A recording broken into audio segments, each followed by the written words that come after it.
on. Buenos dias. Good morning. You enjoyed the music? Good, good. So what does this music has to do with service and hospitality? Well, it kind of builds up and instantly release a lot of energy. Just like going to work every day. You prep in the morning and you get ready for service. Lots of energy. Besides from that, it probably doesn't have a lot to do with service and hospitality if it wasn't from the fact that this is how we start service at Noma every day. So actually twice a day, we put this music on right before our pre-service briefing, which is about 45 minutes prior to the first guest to arrive. So it's played quite loud in the kitchen and in the front of house area. And everyone in the team at Noma knows that when this music goes on, it's time to wrap up and tidy up your section and go from preparation mode and into the mode of service, where we have the energy. So that's how we start service at Noma every day, will you believe it or not. So I would like to say thank you to Basque Culinary Center for inviting me here. I feel very humble and honored to be here in Basque country and this epic town of San Sebastian. What I want to talk about today is just to try and scratch the surface of some of the most important things to us when it comes to hospitality at Noma. So I've picked some of the things, or three of the most important things to me, not only when talking about Noma, but actually also in my private life. We're not going to talk about my private life today. So let's start with joy. Joy is the single most important word to me when it comes to hospitality and dining experiences. And joy consists of several things, but I think that a dining experience should be joyful. And I also think it's pretty fair that we enjoy our work. If we have to work 60, 70, 80 hours a week, we need to enjoy our work. And only if we enjoy our work, we will be able to pass on that expression to our guests in the dining room, I believe. So the smile, don't underestimate the power of the smile. The smile is extremely important. We all know that. But it has to be genuine, and it has to come just from the inside of yourself. Every time that you meet someone in the dining room, whether that being guests or colleagues. The reason why the smile is so important is, to me, because it is a universal language. Everyone around the globe understands a smile. It's also the clearest way or the easiest way to communicate a positive message, which, again, a dining experience should be. Whoop. Here's a great smile. I'm not sure that this picture has any real purpose, besides from it being a great smile. And it also shows that the skinny Viking is actually quite strong, I would say. No Photoshop on this one, I promise. The shortest distance between two people is a smile. I love this quote. This is from a Danish pianist and entertainer who lived abroad for many, many years.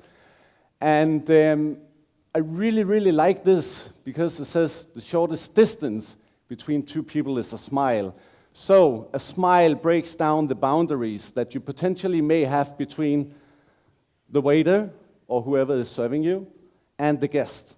And that's very important because we don't want a distance at Noma. We want to create friendship. And essentially when things goes really well and if the guest allows us, our guests are like having friends coming over or great family members coming in. And that's the kind of feeling that we want to have at Noma, and therefore we cannot have a distance. Passion and care, and maybe pride and dedication, and lots of other words, is the other part of joy. So the smile, and then all the other things. It can be a bit blurry to really explain, but we need the passion for the products. We need the pride of working with the best ingredients, with the best wine. And we need the care, the genuine care, the inner desire of making people happy. That's what hospitality is about to me. If we move on, another thing that is very, very important at Noma is energy. It has always been. We are now a quite large group, but a lot of young people with a lot of energy. And we really need this energy, and I will try and give a few examples of how it works for the guests. So when talking about the pace, here we're talking about the pace of the meal.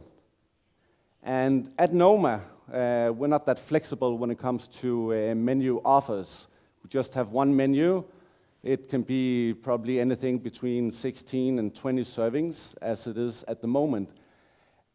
And we want this meal to come with a lot of energy. There's quite a lot of energy on the plate itself, but we're also not big fans of dining experiences lasting for 3.5, 4 or 5 hours. We want it to last for a couple of hours. I mean, it can only be positive if our guest wants to stay with us for 4 or 5 hours. It's because they are enjoying themselves, and that's absolutely fine.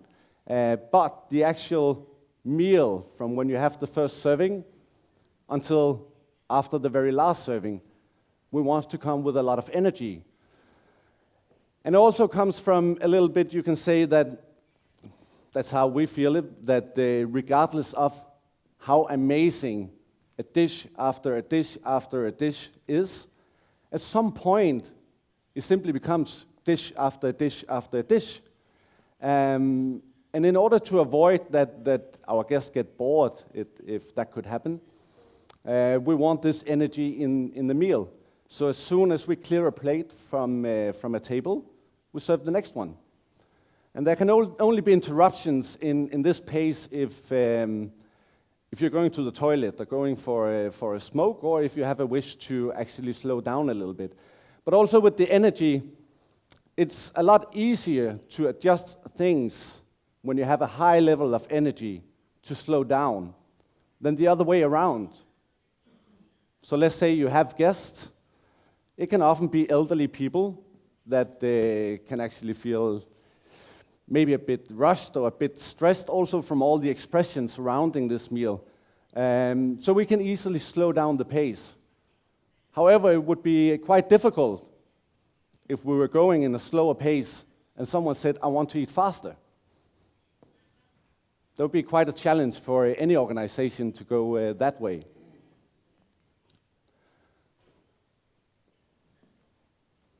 So this is how we greet all our guests at Noma. I can point. 2 guests. I haven't asked for permission to take this picture. Everyone else in this picture are my colleagues. So that's quite a greeting, I would say. And there's a reason for this, of course. We want to give maybe that sounds wrong, we want to give the impression of everyone being there for the guest. It sounds like there's something that we sat down in a meeting around the table and decided that we want to give this expression. That's not how it is. But everyone has this inside themselves. This is, again, the genuine part of the hospitality, that, of course, we need specialists to cook, and we need specialists to pour and explain wine and so on. But everyone at Noma is there for the guest. And this you feel instantly when you walk in the door. You see the kitchen in the back, the dining room to your left. And what you can't see in this picture is that probably just 4 or 5 seconds before the guest entered the door, everyone here were in each section and in the dining room. So it's not because we have so much money that we can just hire 20 people to be ready and greet our guests. But that's what I mean about energy, because it's also a state of mind for you to be ready and attack things. If you're energized and really ready, you can be up to 10, 15, 20 meters away, and as soon as you see guests, you attack it. So that's also why we need this energy as a state of mind to attack things. When it comes to communication, energy is also very important. Of course, for our internal communication, we need to speak up, speak clearly. We need a lot of energy when we give orders or directions in order to avoid misunderstandings. We all know that misunderstandings in between staff in a restaurant is not very good, and especially not when considering the pace of the meal. So we may be a lot of hands, a lot of chefs in the kitchen, a lot of waiters on the floor, but as the meal is going like this, there's no room for misunderstandings within the team. But that's the internal communication. We also need the energy in our communication with the guests. We want to give an energetic and vibrant dining experience. And therefore, with the communication, we also need to speak up.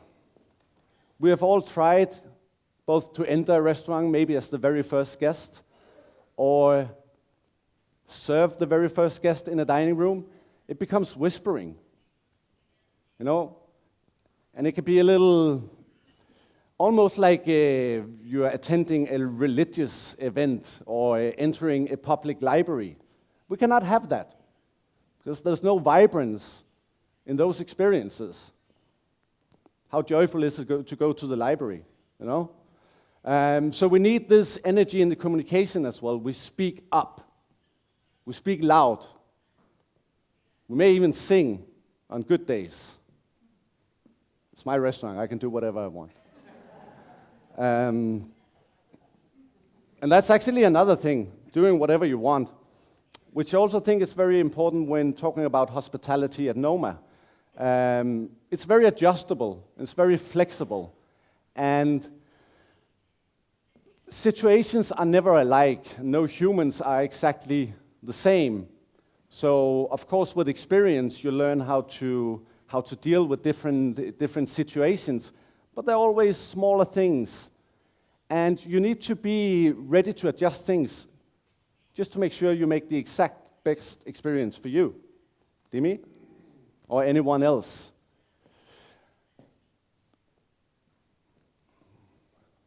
Break. That's too early. It's not a break for you, it's a break for me.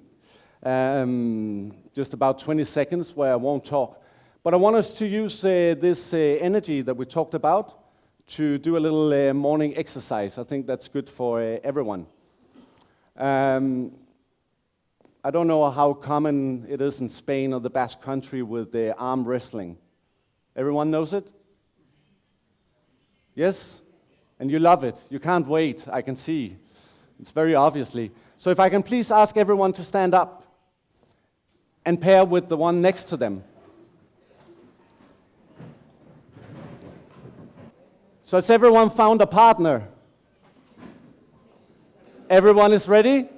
Everyone has found a partner? Everyone know what this is about? Arm wrestling. I'm going to give you all 20 seconds. And I want you to count.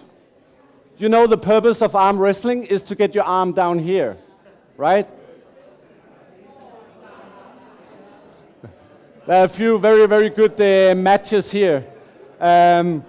Please count. So whenever you succeed to get your arm down here, take it back to upright position and count how many times you will actually manage to do it. 20 seconds starts now. Energy, come on guys.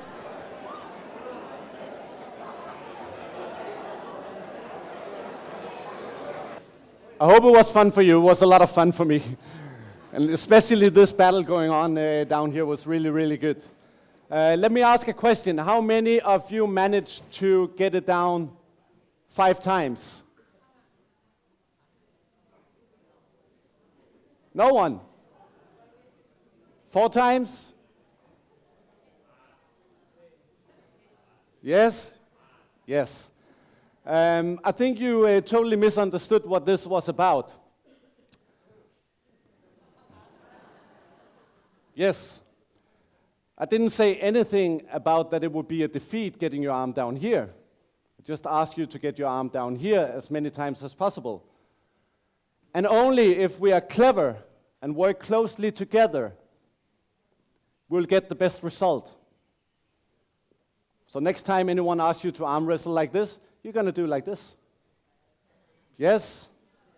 Very simple. Teamwork.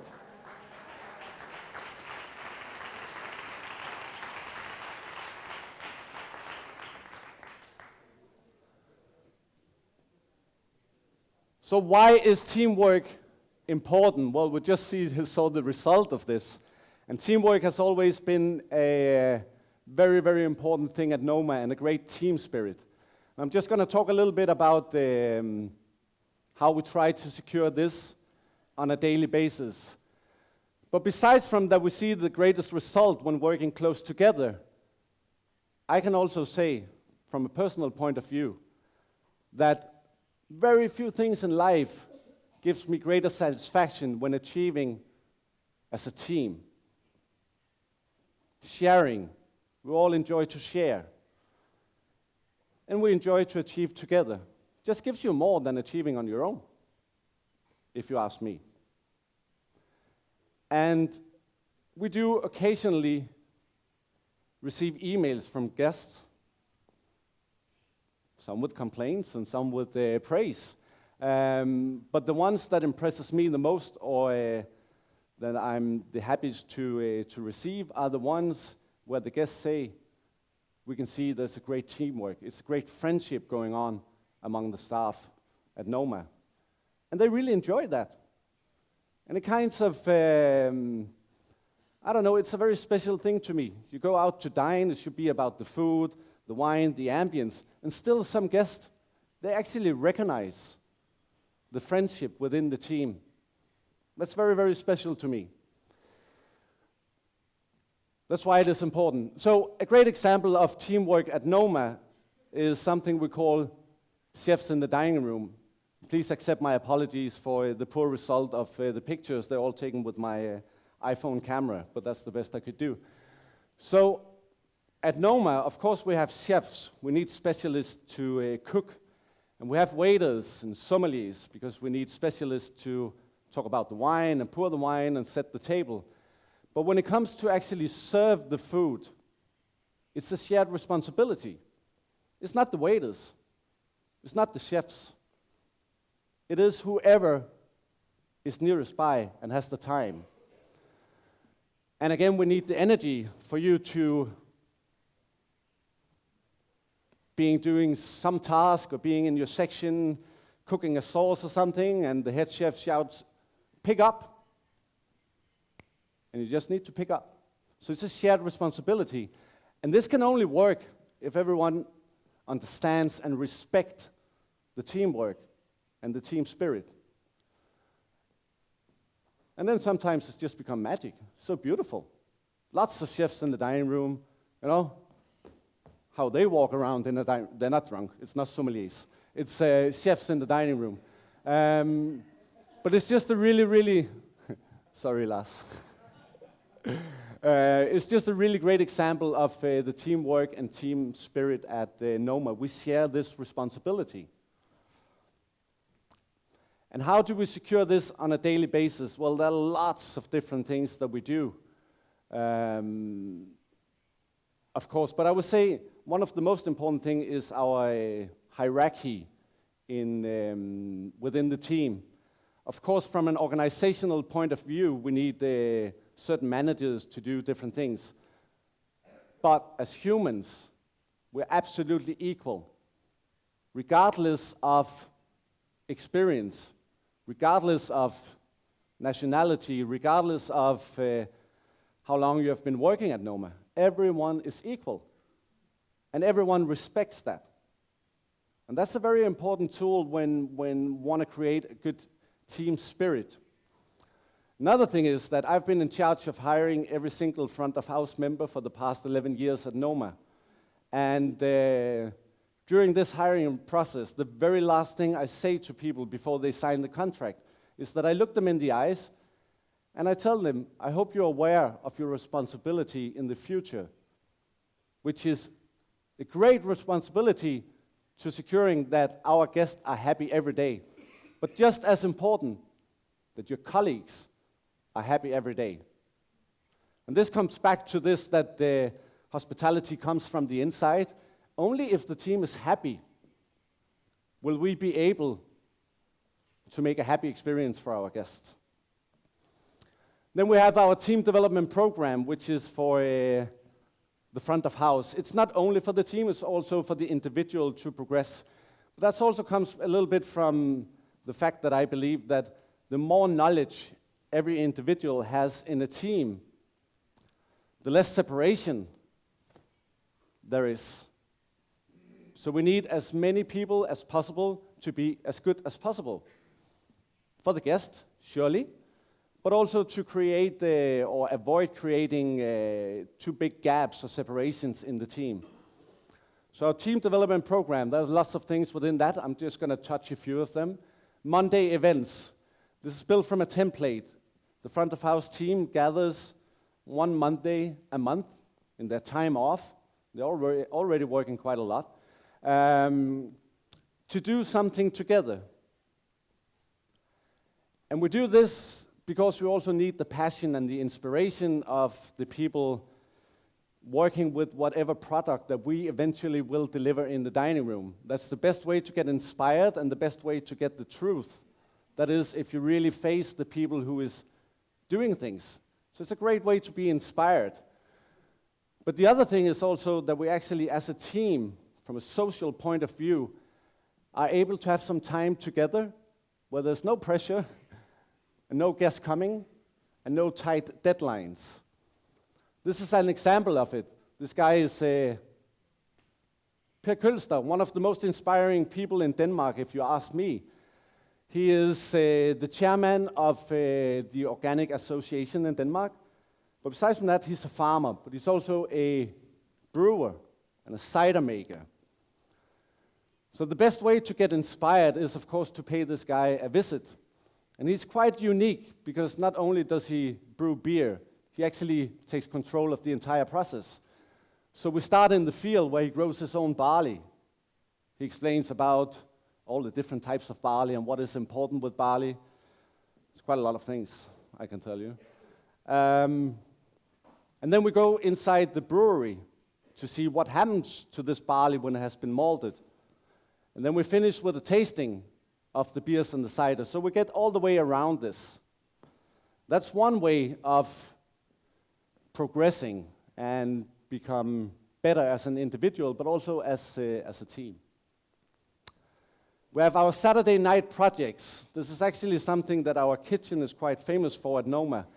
They gather every Saturday night after a very long week, and each section in the kitchen is responsible of creating a dish for the entire team to try. And then they talk about it. It's not necessarily because it will go on the menu next week. It's more about forcing people to still be creative, even though they are working with production every day. But I was thinking, I don't want to stand back for the kitchen. I want to do something a little similar. I'm not asking the guys to make a new wine or cider every week. But we gather after service on a Saturday night, and the sommelier, or it can be an intern, or it can be another member of the team, has chosen a theme to talk about. And we taste maybe 2, 3, 4, 5 different wines. It can be orange wines from Friuli. It can be Chardonnay with different levels of oak. It can be anything, but it's more about the thing that we actually gather together, and in an relaxed environment, we share this time trying to develop ourselves. And we get to drink a bit of alcohol on a Saturday night. Not too bad. Preparing wine for service session. At Noma, I would say probably 90% of the wine that we sell is a pairing of wine, where the sommelier has prepared and selected wines to go with the different dishes. We only have 3 sommeliers at Noma. We used to only have 2. And we only have 1 sommelier working in service. But we have 45 guests that will have 7, 8 different wines. And sommeliers don't work that fast. So therefore at Noma you will see a lot of people serving wine. And therefore also we need a lot of people to understand what is the wine pairing about. So this is preparing wine for service session. Sommelier and a section waiter, we do this every morning. One in the team is selected. And this is where you have the time. Of course, when a new wine comes on the wine pairing, there will be a description and an explanation from the sommelier.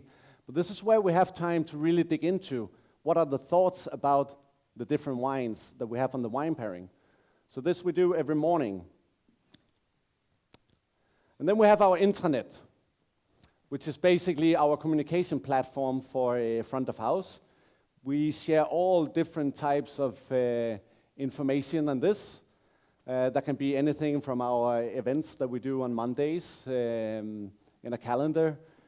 It can be the waiter schedule. And then I would say, when speaking about what we speak about now, this one, information, when you touch that one, scrolls down with a lot of underpoints. So this is where everyone in the team has access, and equal access. So it doesn't matter whether you started yesterday and is a young apprentice being 19 years old, or your grandpa here. Everyone has the same and equal access to information. So again, we create a team where everyone is equally knowledgeable. Kind of. So this is also a very important thing. I would love to dig into the entire thing here, but I don't think we have time. So I just want to wrap up things from my side, and kind of end this with saying that if you ever wonder why service, hospitality, and teamwork, and especially teamwork, I think we're all obligated to investigate this every day and to try to create a better team spirit and teamwork, not only in our restaurant front of house, not only with the kitchen, but also among restaurants in your town and in your region, so we can make this industry even better for the future. So if you ever wonder why service, hospitality, teamwork is so important, I want to put up a picture of my team and a nearly 2,500-year-old quote saying, "The whole is greater than the sum of its parts." Thank you.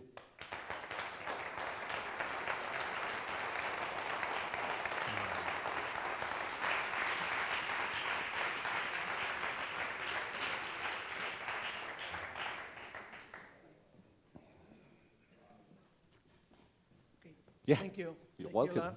It was a pleasure to listen to you, all your vision, all your experience, the things you do at Noma. A pleasure to have you here. We appreciate very much the effort of coming and sharing. Thank you. We have... Well, Thank you.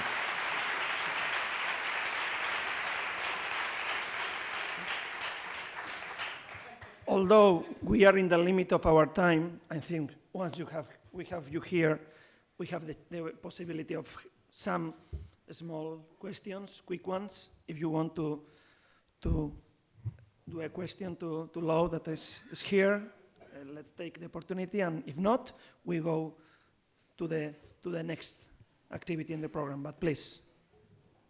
Anyone speak up?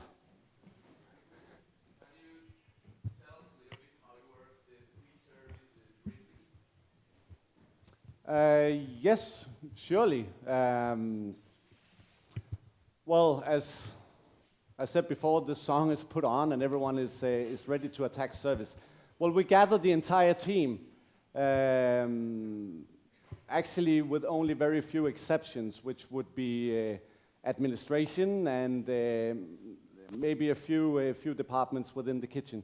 We gathered the entire team 45 minutes prior to first reservation, which means half an hour prior for us to be fully ready, because some guests will come early for some reason.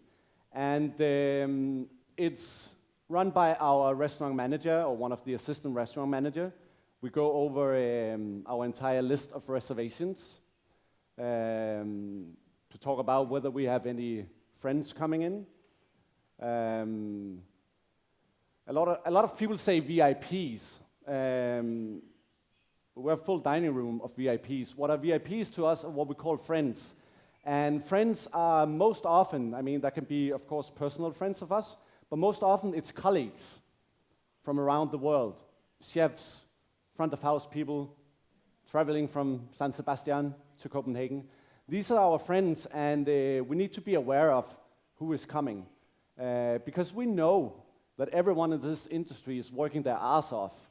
So taking some time and spend the money to fly to Copenhagen to come in, we really need to give a little bit of extra for these people. So we go over the list of reservations, friends, dietary restrictions, special requests in any form.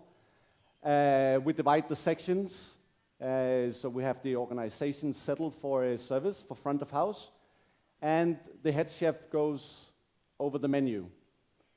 And then little things. There can be things that we need to improve from the day before or from last service, or new things that we need to implement. It could be a new wine on the pairing. We're going to talk about that.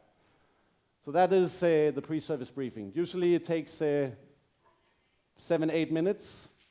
If big chef is in town and got the wrong foot out of bed, it may take a little longer. Yes?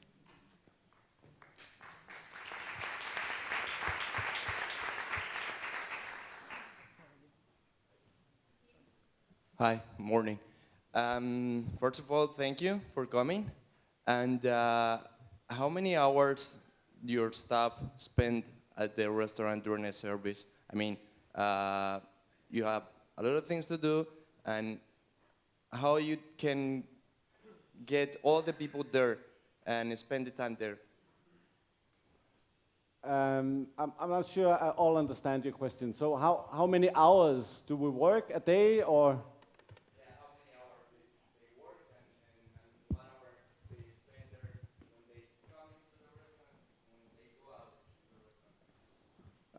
There's no clear answer to that. It varies. I mean, we have grown tremendously when speaking about the size of the team. When I started 12 years ago, we were 8 or 9 people in total. Now we're almost 80, including interns and administration and various other projects that we're working on. So of course, also when expanding a team that dramatically over 10 years, you also need to have an extremely strong organization. And with that, of course, the working hours are organized. So there are the bread guy, the bread maker, he comes in before 6 o'clock in the morning, because otherwise his little baby called the sourdough cannot be ready for service. Other people come in at 7, some come in at 8, some come in at 10. And it varies when they leave. So there's no clear answer to when they come in. Only that there's a lot of hands in the morning and the afternoon to prepare for service. Lau, I just want to ask you if it's mandatory for you that the service staff, it needs to speak several languages? That will be one question. The second one is how international is your team? If you have too many different nationalities working at your team? Yeah, well, it's a very international restaurant, which also very much reflect our guests. Probably 80-85% of our guests are not Danes, and I guess it's about the same for the staff working. More in the kitchen, few Danes in the kitchen, quite a lot of Danes front of house. Various reasons for that, quite a few Danes in administration. No, I would say English is needed. Otherwise, communication can be a little too challenging on a daily basis. But we do not require anyone specifically to speak Danish or French. And they need to have a culinary school at their CVs, or is not mandatory? Well, let me answer that from a front of house perspective. Because we have an education in Denmark. It's actually an education that is controlled by the government and run for every handcraftsmanship thing you can do. So whether that being an electrician or a carpenter or a chef or a waiter, it's the same setup of the education. You go to, if you're a waiter, you go to the restaurant, you work for a year, you go to school for 10 weeks, you go back to the restaurant, you go to school for 10 weeks, and it runs for 3.5 years. And for the first 5 or 6 years, I didn't hire anyone that had not been through this program. But several things made me change my mind back then. Also with the language. Before that, everyone spoke Danish. And I remember my gut feeling when I hired the first one that didn't speak Danish. But you know, it turned out instantly that was absolutely not a problem. Also because Denmark is a small country, so everyone have to speak English. So it's not really, there are no really language barriers. But I would say about 6-7 years ago, I changed my mind about whether you had to go through a certain program. And also comes a little bit with, in general, the CVs and the experiences, because I've kind of realized that, you know, I need people with the right attitude and with this inner desire of making people happy and providing hospitality. And I need that a lot more than I need a great CV and lots of knowledge. Because I realized that, you know, surely we can inspire as leaders and motivate in a certain direction, but it's a lot easier to teach people with the right attitude anything about wine and food and so on than it is to actually change people with the wrong attitude. Because you cannot change a personality. It simply doesn't work. Thank you. You're welcome. And the last question, sorry. Hola. ¿Puedo preguntar? No, estoy aquí arriba. Bueno, ok, no te vemos, pero Aquí. allí. Una de las cosas que me ha sorprendido mucho ha sido esta energía que habéis dicho y sobre todo el labrar fuerte entre vosotros. Yo tengo un pequeño restaurante y para mí me gusta el silencio, pero no que se pueda cortar, sino que haya aquel diálogo entre mesas y que el personal pues atienda y bien, siempre con un tono de voz. Pero me ha sorprendido porque para mí, voz alta y esta energía, esta rapidez, me da sensación de nervios y la gente viene tranquila, viene a degustar, viene a disfrutar. Y esto me ha parecido como un contrasentido a cómo lo tengo enfocado yo. Y por eso te quería preguntarte. Yes. Gracias. I've never been wearing a microphone before, so I have absolutely no clue how loud I speak. But we do speak loud in the dining room. I think I touched the subject a little bit when I talked about energy in our communication. But I don't know,